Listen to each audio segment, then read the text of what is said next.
Hi again, and welcome back to the Bible Project podcast.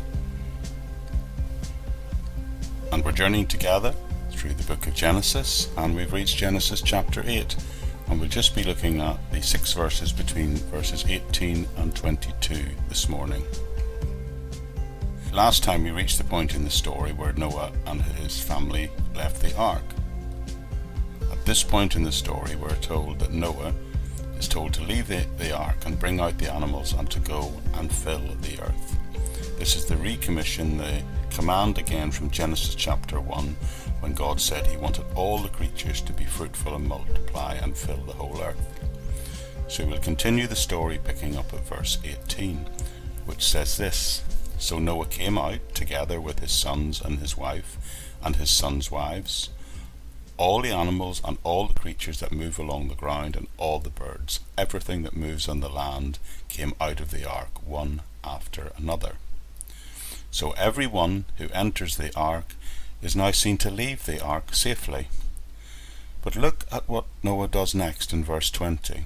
Then Noah built an altar to the Lord, and taking some of the clean animals and clean birds, he sacrificed burnt offerings on it.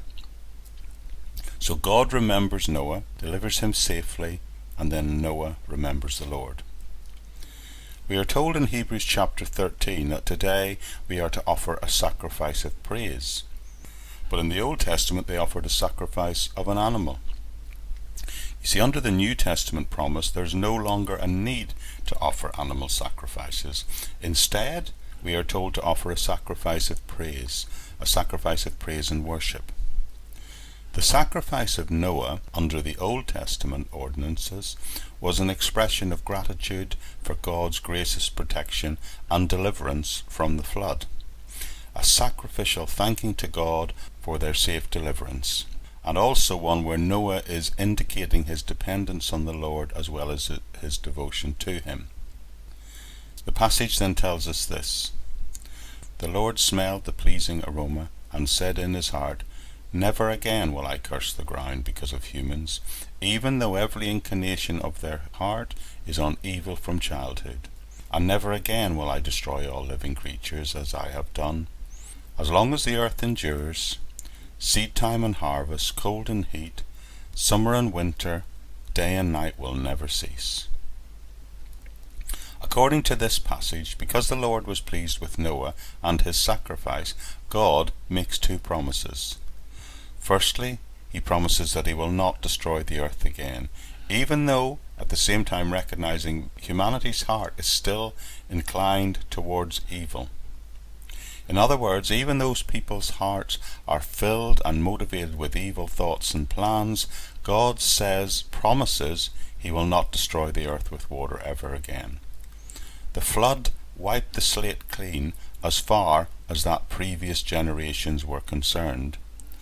However, it is clear from this passage it does not solve the ongoing problem of humanity's inclination towards evil. A full solution for that will be revealed later. The flood does not solve the ongoing problem of humanity's inclination towards evil, and that problem still stands right down to today. Then secondly, God promises that the natural processes would be allowed to continue for as long as the earth exists. God will not be seen to intervene with the natural processes of springtime and harvest, the seasons of the year, day and night, summer and winter, everything that makes existence, everything in the environment that makes our survival possible. He plans to allow the natural processes to take place, which can be for humanity's good or ill, depending on our stewardship of the resources that he has blessed us with.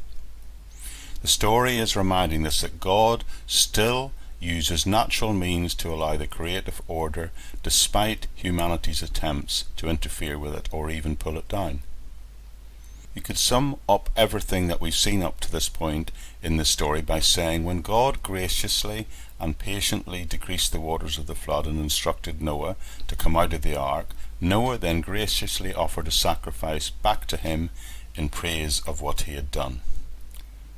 So what does this passage teach us? Simply, I believe it tells us that when God remembers you, you should remember him. The passage starts out by saying God remembered Noah and saved him and his family. And it ends up with Noah remembering to be thankful for God for that deliverance and offering a sacrifice in praise to God. So I think the great spiritual lesson of this passage is that when God remembers you, you should remember him. When God delivers you or blesses you or protects you, when God provides for you or heals you or even saves you, you should remember him. You should remember him with a sacrifice. Now sometimes for us today that sacrifice can mean offering something of our financial or personal resources in thanksgiving for what he's done in our lives, but it also means offering a sacrifice of praise. And also, friends, remember that God is working even when we don't see it and appreciate it. God is sometimes working in miraculous ways, but he's also working in the natural order of our lives in natural ways, whether we see it or not or even recognize it. It's in our nature not to remember God or his goodness to us, even though we should. I must confess, I often forget to thank God for the good things in my life, and I suspect we all forget to do that sometimes as well. We so easily can forget to thank the Lord, even though he has just remembered us. So the lesson of this story of the flood, I believe, is the next time that you find yourself in deep water, like Noah did, next time the Lord remembers you, the next time the Lord delivers you, do not forget to remember him.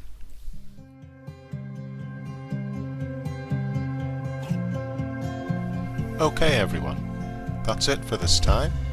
Thank you for joining me.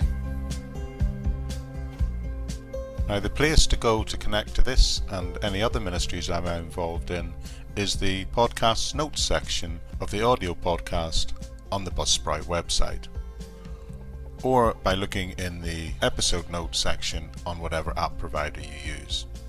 Within that you'll not only find the transcript of each talk, but you'll also find links to all the ministries and the way to connect with us, including the Facebook page, my YouTube channel, and links both to this, the daily podcast, and the Living in Faith Everyday podcast, which is a weekly roundup of all the various Bible study and talks that I'm doing over the period of the preceding week.